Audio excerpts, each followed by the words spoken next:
শেরে বাংলা একে ফজলুল হক, শহীদ সোহরাওয়ার্দী, মৌলানা ভাসানী, মণি সিংয়ের প্রতি আমাদের বিনম্র শ্রদ্ধা। আমরা গভীর শ্রদ্ধা জানাই হাজার বছরের শ্রেষ্ঠ বাঙালি জাতির পিতা বঙ্গবন্ধু শেখ মুজিবুর রহমানকে। আমরা শ্রদ্ধা জানাই প্রবাসী সরকারের প্রধানমন্ত্রী তাজউদ্দিন আহমদকে। আমরা শ্রদ্ধা জানাই ৭১ পূর্ব ছাত্র নেতাদের, যারা ৫২, ৬২, ৬৬, ৬৯ গণ আন্দোলনের সৃষ্টি করে বাঙালি জাতির স্বাধীনতা ও মুক্তির সংগ্রামে বঙ্গবন্ধুর পাশে ছিলেন।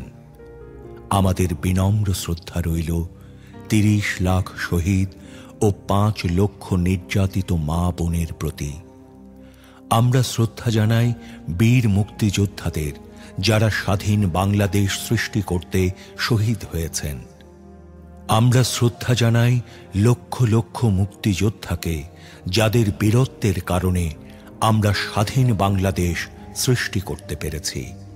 আমাদের গভীর শ্রদ্ধা রইল ৭১ সালের সেই জনগোষ্ঠীর প্রতি, যারা সীমাহীন কষ্ট ও নির্যাতন ভোগ করে মুক্তিযুদ্ধের প্রতি অনুগত থেকে মুক্তিযোদ্ধাদের সর্বাত্মক সহযোগিতা দিয়ে স্বাধীন বাংলাদেশ সৃষ্টিতে ভূমিকা রেখেছেন।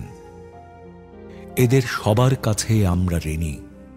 হাজার বছরের শ্রেষ্ঠ বাঙালি জাতির জনক বঙ্গবন্ধু শেখ মুজিবুর রহমানের কাঙ্ক্ষিত বাঙালি জাতীয়তাবাদী চেতনার বিকাশ, শোষিতের গণতন্ত্র, শোষণমুক্ত বৈষম্যহীন সমাজ, মানবিক মূল্যবোধ, সামাজিক ন্যায় বিচার, সামাজিক অর্থনৈতিক রাজনৈতিক সাম্য প্রতিষ্ঠা করে জনগণকে ক্ষমতার প্রকৃত মালিক করে আমরা এদের ঋণ শোধ করতে পারি। আসুন আমরা আমাদের পূর্বসূরীদের ত্যাগকে স্মরণ করে তাদের নির্দেশিত পথে দেশকে এগিয়ে নিই। জয় বাংলা। এস.এম. শফিকুল ইসলাম কানু। আমার আব্বা ছিলেন মরহুম অলিউদ্দিন আহমেদ, মায়ের নাম মেহেরুন্নেসা। আমার বাড়ি হলো, গ্রামের বাড়ি হলো কালীগঞ্জ উপজেলার মালগাড়া গ্রামে, এবং এটা লালমনিরহাট জেলার আওতায়। মুক্তিযুদ্ধকালীন সময়ে আমি তখন একটা কলেজে পড়তাম, সেকেন্ড ইয়ারের ছাত্র। রংপুর জেলার বদরগঞ্জ মহাবিদ্যালয়ে পড়াশোনা করছি। ছাত্র ইউনিয়ন করতাম আমরা।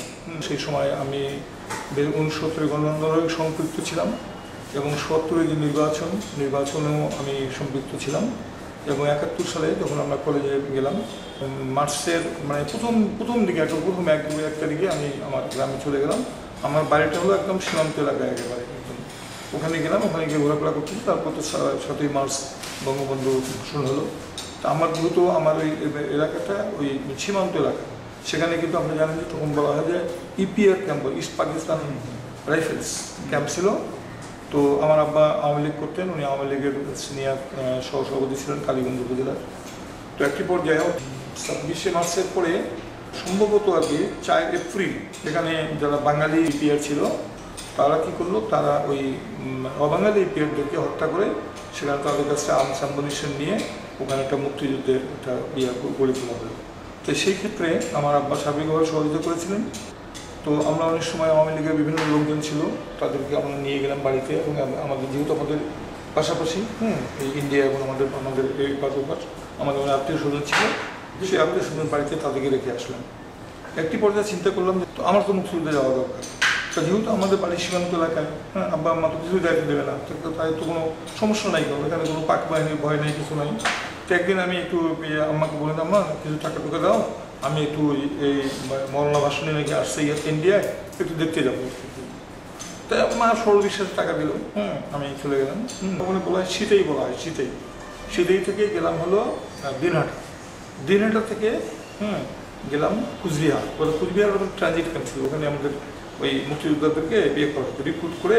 কুচবিহার থেকে আমরা তোরসা নদী অতিক্রম করে আমরা চলে গেলাম টাপুরহাট বিএসএফ ক্যাম্পে গেলাম। তো ওখানে ক্যাম্প যাওয়ার সময় তো বিকাল দিকে একেবারে মানে শেষ বেলা একেবারে গিয়ে পৌঁছিলাম। তো বিএসএফ ক্যাম্পগুলো ট্রানজিট ক্যাম্প, কিন্তু ওটা কিন্তু কোনো বিএসএফ আমাদের জন্য পার্মানেন্ট ক্যাম্প না। ওখানে তারা ওই ট্রেন্ড করছে, এই ট্রেন্ডের মধ্যে আমাকে থাকতে দিল। দুর্ভাগ্যক্রমে ওই দিন প্রচুর বৃষ্টি হলো, এবং আমি ইয়ের দিকে দুটোর দিকে গিয়ে দেখি যে আমার বিছানা ভিজে যাচ্ছে। পরে বাধ্য হয়ে উঠে আমরা বাকি রাতটুকু বাইরে কাটালাম, যেহেতু ট্রেন পানি ভর্তি হয়ে গেছে আর নতুন কোনো ব্যবস্থাপনাও নেই। আমরা তো সকালে উঠে পরে নেক্সট একটা এসে বললো যে আপনারা লেবলাইট করেন, তো আমরা লেবলাইটও করা যাবে না আমার এই অবস্থায়। আমরা একটা পর্যায়ে বললাম যে ঠিক আছে আমাদেরকে আপনি ইমিডিয়েট ট্রেনিং সেন্টারে পাঠিয়ে দেবেন। তখন ওরা একটা ব্যবস্থা করে, তখন বর্ষাকাল ছিল, বৃষ্টি হচ্ছিল, তো যাই হোক অনেক কষ্ট করে গাড়ি জমা করে ওরা আমরা এখান থেকে রওনা দিলাম বোধহয় সম্ভবত দুপুরের পরে। তো আমরা গিয়ে সারা রাত গাড়ি চলা করে আমাদের যে ক্যাম্প ছিল সেটাকে বলা হয় যে মূর্তি ক্যাম্প আর কি, যেখানে মুজিব ক্যাম্প নাম ছিল। সেখানে বিভিন্ন উইং ছিল, যেমন নজরুল উইং, বাংলা ভাসানী উইং। আমি কিন্তু ভাসানী উইং ট্রেনিং করেছি।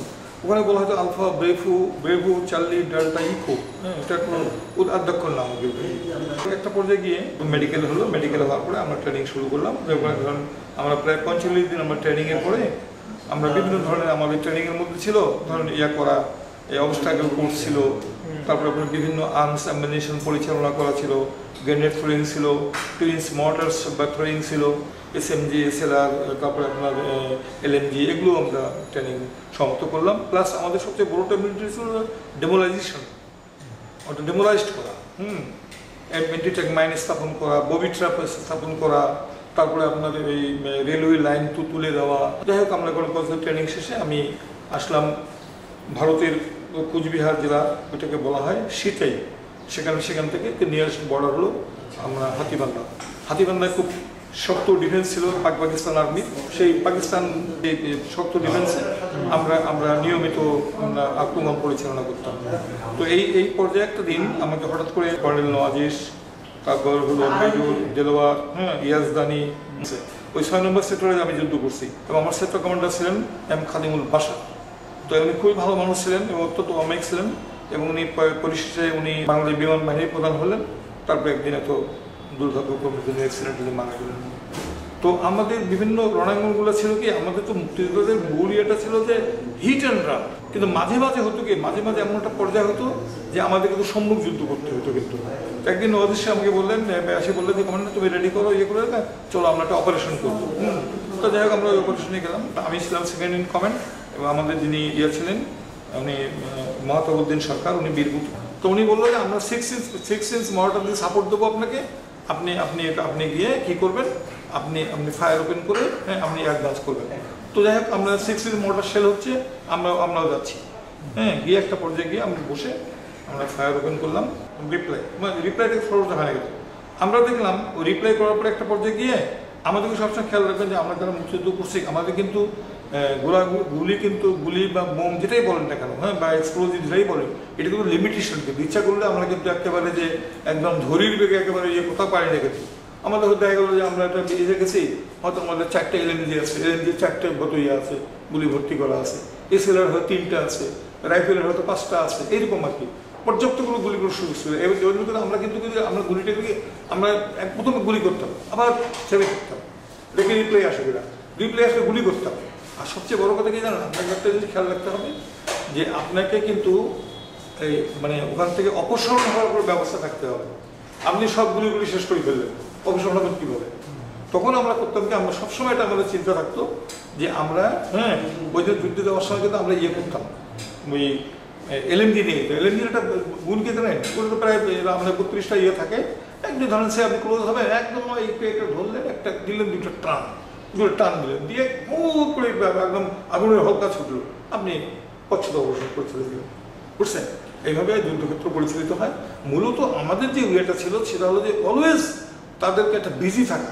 ঘুমেছে রাত 3টের সময় আমরা অপারেশন করতাম যে আপনি গুলি করবেন, বুঝে আপনাকে তো সবসময় আপনার হেন্টারল্যান্ডের কিন্তু খেয়াল রাখতে হবে, কিন্তু যে আপনি গিয়ে বেঁচে আসতে পারবেন কিনা। আমি তো ইন্ডিয়া ট্রেনিং করছি, ইন্ডিয়ান আর্মিদের একটা বক্তব্য হলো যে first save yourself then fight. অর্থাৎ তুমি অরক্ষিত অবস্থা থেকে তুমি যুদ্ধ করবে, is not wanted by us, go and fight and hit and run. It is not regular force, you will continue your fair. আমি কিন্তু লাস্ট পর্যন্ত ইন্ডিয়ান কমান্ডার ছিলাম। আমার যিনি কমান্ডিং ছিলেন উনি ছিলেন ব্রিগেডিয়ার জোশী।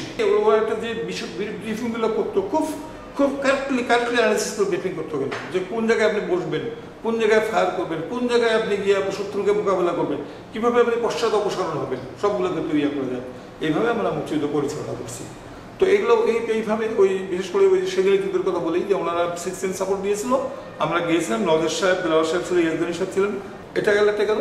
আর আমরা কিছু উদাহরণ ইয়েতে আমরা ধরেন ওই বিভিন্নভাবে ওই আমরা ওই রেলওয়ে লাইনগুলোকে, হ্যাঁ রেলওয়ে লাইন আমাদের তখন তো কিন্তু আমাদের ওই লালমনিরহাট জেলায় তখন কিন্তু কমিউনিকেশনের ইয়ে ছিল না, কিন্তু কোনো রোড কিন্তু পাকা রাস্তা ছিল না, কিন্তু সব কাঁচা রাস্তা। ওই সেই জন্যই, আর কাঁচা রাস্তাতে একটা ওই ভাঙা চুরা রাস্তা, বুঝলেন না, খাল খন্দ এটা সেটা, ওগুলো তো ওই জন্য ওরা কমফোর্ট ফিল করতো ট্রেনে যাতায়াত করার জন্য। আমরা করতাম কি রাত 3টার দিকে গিয়ে আমরা ওইটাকে ইয়ে করতাম, ওই রেলওয়ে লাইনটাকে এক্সপ্লোজিভ দিয়ে পাথর আপনার একদম তুলার মতো উঠতো। আমাদের লালমনিরহাট অবশ্য 6 ডিসেম্বর লালমনিরহাট মুক্ত হয়েছে, বাঙালি ফাইনালি ইয়ে হলো। হ্যাঁ, দেখেন দুঃখজনক কিরকম যে একটা দেশে কিন্তু কোনো একটা মুক্তিযোদ্ধা, হ্যাঁ, বা মুক্তি বাহিনী, হ্যাঁ, তাদেরকে কিন্তু 30 টাকা বা 50 টাকা দিয়ে বাড়িতে পাঠানো হয় না। এটা হলো আমাদের জাতির দুর্ভাগ্য যে বঙ্গবন্ধু আসেন, বঙ্গবন্ধুকে পাকিস্তানিরা যারা ইয়ে ছিল, আমলা ছিল, বা যারা আওয়ামী লীগের কিছু সুবিধাবাদী মানুষ ছিল, তারা বুঝেলো যে প্রথম এগুলো যেহেতু গরিব মানুষের ছেলেবেলে যুদ্ধে গেছে, হ্যাঁ, এদেরকে প্রথম ইয়ে থেকে দিয়ে দেবো, এদেরকে ইয়ে করো, এদেরকে ডিজাইন করে এদেরকে দিয়ে দেবো, এদেরকে সরে দাও, আর তাদেরকে প্রথম বিতাড়িত করে দেবো যে এরা দেখা। এখন আপনার দেখা ওসমান সাহেবের সার্টিফিকেট 10 টাকায় বিক্রি হলো, বুঝছেন না? এই সবগুলো মিলে গেলে আজকে যে 1 লক্ষ মুক্তিযোদ্ধা, তারপরে এই যে মুক্তিযোদ্ধা, দেখেন এটা সবচেয়ে আশ্চর্যজনক জিনিস। আপনি মহিলা মানুষ কীভাবে নেবেন জানি না, এই যে বীরঙ্গনা, বঙ্গবন্ধুকে বীরঙ্গনা বললেন, আপনি বেশি বীরঙ্গনাকে কীভাবে মুক্তিযোদ্ধা করেন? একটা মুক্তিযোদ্ধা একটা কী শব্দ, একটা সেই শব্দটা বীরঙ্গনার সাথে লাগিয়ে দিলেন আপনি, দিয়ে তাকে মুক্তিযোদ্ধা বানাইলেন। এইভাবে নানানভাবে এতে করে তুলে এক হলো দলীয়করণ, সেটা এই জাতীয় পার্টিও বানিয়েছে এই মুক্তিযোদ্ধা, বিএনপিও বানিয়েছে, আওয়ামী লীগও বানিয়েছে, জামাত ইসলামও বানিয়েছে। আত্মীয়করণ, আপনি আমার বোন, আপনি জানেনই, আমি আপনার এই মুক্তিযোদ্ধা বানিয়ে দিলাম। তারপরে হলো যে বাণিজ্যকরণ, বুঝছেন? অর্থাৎ আপনি টাকা দিয়ে বেরিয়ে হলেন, লক্ষ লক্ষ টাকা খরচ করে মানুষ মুক্তিযোদ্ধা হয়েছে। একটা ছেলে 5 লক্ষ টাকা খরচে মুক্তিযোদ্ধা হলে সে তো মুক্তিযোদ্ধা হওয়ার 3 মাসের মধ্যে সে 10 লক্ষ টাকা ঋণ পাবে, লোন পাবে, তোর টাকাটা উঠে গেল না? এটার ভালো একটা ইনভেস্টমেন্ট কোথাও আছে? এইভাবে গোটা জাতিটাকে, হ্যাঁ, গোটা ইয়েটাকে কলুষিত করা হয়েছে, বুঝছেন? এই যাচাই বাছাইয়ের নামে যেগুলো আমরা অবজেকশন দিয়ে বাদ দিয়ে দিয়েছিলাম, পরবর্তীতে প্রত্যেকটা তারা বৈধ করলো, যেগুলো কাজ করছে, এই করছে। হ্যাঁ, ইন্ডিয়া যারা, সবচেয়ে বড় দিন ইন্ডিয়া যারা গেছে, শরণার্থী শিবির বিভিন্ন জায়গায় ছিল, তারা 16 ডিসেম্বর এসে আমাদের দেশে বড় মুক্তিযুদ্ধ হয়ে গেল। হ্যাঁ, এটাকে বলা হয় 16 ডিভিশন বলতাম আমরা কিন্তু। তো এইভাবে দেখ সমস্ত মুক্তিযুদ্ধ আজকে দেশের অবস্থা কেন? আজকে দেখেন চীন, দেখেন চীনে মুক্তিযুদ্ধ হয়েছে না, চীনে গেরিলা ফায়ার হয়েছে না, চীনের আর্মি থেকে রেড আর্মি করা হয়েছে চীনে, সে ঐতিহ্য তারা এখন ধরে আছে। কিন্তু আমরা কি হলো? আমরা মুক্তিযুদ্ধ করলাম, ওই যে আমরা সাধারণ ঘরের সন্তান, হ্যাঁ, এই একটা কারণেই, বুঝছেন না, আমাদেরকে বিতাড়িত করা হলো, দিয়ে পাকিস্তানের সৈন্যবাহিনী আছে নাকি দেশকে ডিফেন্সকে ইয়ে করবে, দেশকে রক্ষা করবে।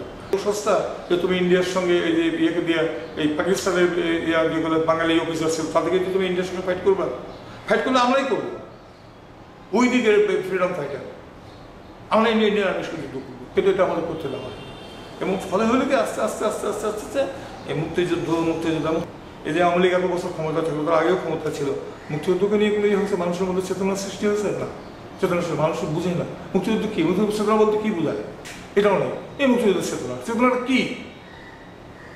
মূল ইয়ে হলো বৈষম্য দূরীকরণ, অর্থাৎ আপনার আমার মধ্যে যে বৈষম্য দেওয়া থাকবে, এটা বৈষম্য নিরসন করতে হবে, গণতন্ত্র প্রতিষ্ঠা করতে হবে, মানুষের মানবাধিকার প্রতিষ্ঠা করতে হবে, আপনার মৌলিক চাহিদা পূরণ করতে হবে, এবং মানুষের সামাজিক মর্যাদা নিশ্চিত করতে হবে। এটা কিন্তু খেয়াল রাখবেন, এটা মুক্তিযুদ্ধের চেতনা। কিন্তু আমাদের নেতারা যে বক্তৃতা করে গেলে কি মুক্তিযুদ্ধ চেতনা? বলেন, দিস ইজ দ্য প্রবলেম। আমরা বুঝি নাই চেতনার বাস্তবায়ন কি, চেতনা বাস্তবায়ন করবেন? 3 ত্রিশক্তি, আমলা, ব্যবসায়ী এবং আপনার এই রাজনীতিবিদ, এই ত্রিশক্তি একটা দেশের যদি করাপ্টে লিপ্ত হয়, সে দেশ ধ্বংস অনিবার্য। আজকে হয়নি আমাদের দেশে, দেখেন না কারা এই ধরা পড়তেছে, টাকা কার কাছে? আমলাদের বাড়িতে কোটি কোটি টাকা পাওয়া গেছে, ব্যবসায়ীর কাছে পাওয়া যাচ্ছে, তারপরে রাজনীতিবিদদের কাছে পাওয়া যাচ্ছে, তাহলে কোথায় যাবে? 30 লক্ষ শহীদ ও 5 লক্ষ নির্যাতিত মা বোনের সম্ভ্রমের বিনিময়ে আমরা স্বাধীন। লক্ষ লক্ষ মুক্তিযোদ্ধা বীরত্বের সাথে যুদ্ধ করেছে বলে আমরা স্বাধীন। হাজার হাজার যোদ্ধা বীরত্বের সাথে যুদ্ধ করে শহীদ হয়েছে বলে আমরা স্বাধীন। কোটি কোটি লোক আমাদের সমর্থন করতে গিয়ে অবর্ণনীয় দুঃখ কষ্ট সয়েছে বলেই আমরা স্বাধীন। হাজার বছরের শ্রেষ্ঠ বাঙালি জাতির জনক বঙ্গবন্ধু শেখ মুজিবুর রহমানের কাঙ্ক্ষিত বাঙালি জাতীয়তাবাদী চেতনার বিকাশ, শোষিতের গণতন্ত্র, শোষণমুক্ত বৈষম্যহীন সমাজ, মানবিক মূল্যবোধ, সামাজিক ন্যায় বিচার, সামাজিক অর্থনৈতিক রাজনৈতিক সাম্য প্রতিষ্ঠা করে জনগণকে ক্ষমতার প্রকৃত মালিক করে আমরা এদের ঋণ শোধ করতে পারি। আসুন আমরা আমাদের পূর্বসূরীদের ত্যাগকে স্মরণ করে তাদের নির্দেশিত পথে দেশকে এগিয়ে নেই। জয় বাংলা।